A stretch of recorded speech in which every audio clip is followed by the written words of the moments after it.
Мен директордың оқу жұмысы жөніндегі орынбасары Ыршымбетова Гүлбану Амангелдіқызы.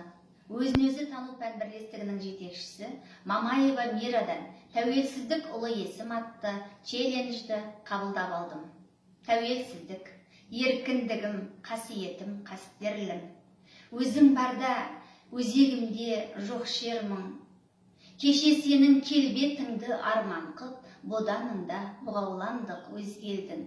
Бабаларым басын тігіп бәйгеге, аналардың жанарына жас бердің. Уа еркіндік, қош келдің.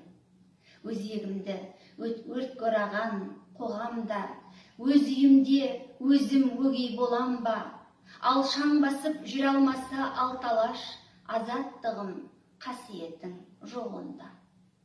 Саған жету қиын болса қаншалық, сақтап тұру қиынырақ одан да.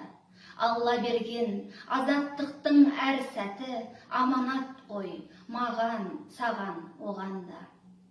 Саясатқа сермей алмай семсерді, езгі күнге тері қылдым еңсемді, желтоқсанда жалынатып жастығым, құрсау болған темір қоғам теңселді. Есте даңқы қыршындардың қалдыма, 86 жеңісім бе ең соңғы. Уа еркіндік, құның немен өлшенді. Уа еркіндік, құның немен өлшенді. Сені көксеп боздақтарым өлсөлді. Сенсің менің ең ғажайып өлеңім, ең шырайлы, ең шуақты, ең шерлі.